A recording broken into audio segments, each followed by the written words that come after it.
សួស្តីបងប្អូនទាំងអស់គ្នាថ្ងៃនេះដែរខ្ញុំនឹងធ្វើការបង្ហាញតាក់ទងជាមួយនឹងការបង្កើត account Roychi Cloud ដើម្បីឲ្យយើងអាចធ្វើការ manage ទៅលើ Roychi device របស់យើងតាមរយៈកម្មវិធី Roychi app នៅលើទូរស័ព្ទដៃក៏ដូចជាការ access នៅតាម browser នៅលើ counter របស់យើងបានដូចគ្នាដោយសារតែ account នឹងមួយគឺយើងអាចប្រើទាំងលើ mobile app និងការ access តាម counter ដូចគ្នាចឹងជាដំបូងគឺយើងចូលទៅកាន់ Play Store ឬក៏ App Store របស់ iPhone យើងអាចវាយពាក្យ Roychi ចឹងយើងឃើញ Roychi Cloud ខាងលើហ្នឹងយើងអាច select មកចឹងគឺយើងអាចធ្វើការ download app Roychi DE នេះដែលមាន logo អក្សរ O ពណ៌ខៀវនេះដូចគ្នាដើម្បីធ្វើការ register នៅ account របស់យើងចឹងគឺយើងអាចប្រើប្រាស់នៅ app នឹងដូចគ្នាសម្រាប់ធ្វើការ manage ទៅលើ Roychi device របស់យើងគ្រប់ប្រភេទដូចគ្នា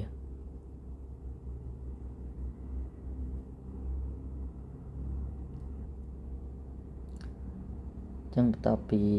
យើងធ្វើការ download app របស់យើងរួចរាល់គឺយើងចាំវាធ្វើការ install app នៅលើទូរស័ព្ទដៃរបស់យើងបន្តិចអូខេអញ្ចឹងបន្ទាប់ពីយើង install Roychi app រួចហើយគឺយើងអាចបើកនៅ Roychi app របស់យើងដើម្បីធ្វើការ register ទៅលើ Roychi account ដូចគ្នាអញ្ចឹងពេលដែលយើង download app ថ្មីគឺវានឹងចូលទៅលើ app blank បែបនេះអញ្ចឹងយើងចូលមកកាន់ my នៅខាងក្រោមនេះមក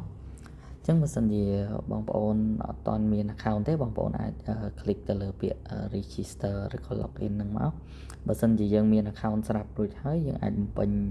email ក៏ដូចជា password ដើម្បី login ចូលបានដូចគ្នាប៉ុន្តែបើសិនជាយើងអត់ទាន់មាន account ទេគឺយើង click លើពាក្យ create account នេះមកអញ្ចឹងសម្រាប់ country and region នេះគឺយើងអាចជ្រើសយក Cambodia សម្រាប់ប្រទេសកម្ពុជារបស់យើងហើយបងប្អូនអាចបំពេញ email របស់បងប្អូនអញ្ចឹង email នេះគឺតម្រូវឲ្យបងប្អូនអាច login ចូលដូចគ្នាដើម្បីធ្វើការ verify ទៅលើ account ដូចគ្នាអញ្ចឹងបន្តមកទៀតគឺ password សម្រាប់ login ចូលទៅកាន់ Roychi Cloud របស់យើងដូចគ្នាអញ្ចឹងបន្ទាប់ពីបងប្អូនបំពេញ password រួចរាល់បងប្អូនអាច tick នៅ agreement ទាំងពីរខាងក្រោមនេះហើយបងប្អូនអាច click OK អញ្ចឹងរួចរាល់នៃការបង្កើត account Roychi Cloud របស់យើងអញ្ចឹងកន្លែងនេះគឺគេនឹងតម្រូវឲ្យបងប្អូន activate account បើសិនជាយើងអត់ចូលទៅ activate នៅក្នុង email របស់យើងទេគឺយើងអាចប្រើប្រាស់បានតែ29ថ្ងៃឬក៏30ថ្ងៃវានឹងdeactivate account របស់បងប្អូនអញ្ចឹងបងប្អូនតម្រូវឲ្យយើងទៅ verify មួយ step ទៀតអញ្ចឹងកន្លែងនេះយើងអាច click next time អញ្ចឹងយើងអាចចូលទៅកាន់ Gmail របស់យើងមុនហ្នឹងដែលយើងប្រើដើម្បី register account ហ្នឹងដើម្បីធ្វើការ verify ទៅលើ account របស់យើងអញ្ចឹងនៅពេលដែលយើងចូលមកកាន់ Gmail គឺយើងនឹងឃើញ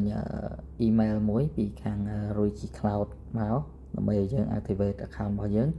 អញ្ចឹងបងប្អូន click កន្លែង activate your account នេះមកអញ្ចឹងវានឹងតម្រូវឲ្យបងប្អូនបំពេញព័ត៌មានមួយចំនួនអញ្ចឹងកន្លែងនេះបងប្អូនអាចជ្រើសយកប្រភេទនៃការងារឬក៏ business របស់បងប្អូនអាចយក installer ឬក៏ជា system integrator ក៏បានដែរតមកទៀតគឺយើងបំពេញឈ្មោះហាងឬក៏ឈ្មោះក្រុមហ៊ុនរបស់យើងខ្ញុំដាក់ Roychi ចុះទៀតបងប្អូនអាចបំពេញលេខទូរស័ព្ទរបស់បងប្អូនដូចគ្នាកន្លែងចំណុចលេខទូរស័ព្ទនេះយើងចង់បំពេញក៏បានអត់ក៏បានតទៀតគឺយើងត្រូវការបំពេញឈ្មោះ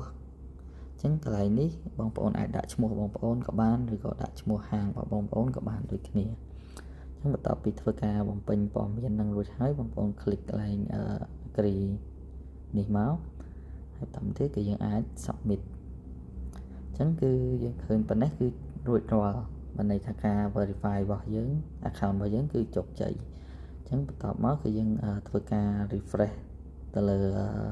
app របស់យើងភាសាទៀត ចឹងទៅពេលដែលយើងចូលមកគឺបងប្អូនអាចឃើញតាក់ទងមួយនឹង account របស់យើងគឺអត់មានត្រូវការ verify ទៀតទេចឹងបានន័យថាបងប្អូនអាចប្រើប្រាស់ account ហ្នឹងបានរហូតបងប្អូនអាច create project add Ruichi device អីផ្សេងៗចូលទៅក្នុង account របស់បងប្អូនដើម្បីធ្វើការ manage ដូចគ្នាហើយនៅពេលដែលមានជាលក្ខណៈ training ឬក៏ webinar ផ្សេងៗគឺយើងនឹងទម្លាក់ជាលក្ខណៈ QR code សម្រាប់ឲ្យបងប្អូន check in បងប្អូនអាចប្រើប៊ូតុង scan ដូចគ្នាដើម្បី scan ទៅលើ QR code ដែលយើងទម្លាក់ហ្នឹងដើម្បី check in ទៅក្នុង webinar ឬក៏ workshop របស់យើងដើម្បីបងប្អូនមានឱកាសនៅក្នុងការ follow ទៅតាម demo នៅក្នុង webinar ក៏ដូចជាមានឱកាសនៅក្នុងការចាប់រង្វាន់ដូចគ្នាអញ្ចឹងសម្រាប់ការបង្កើតទៅលើ account Ruichi Cloud គឺយើងមានតែប៉ុណ្្នឹងគឺមានភាពងាយស្រួល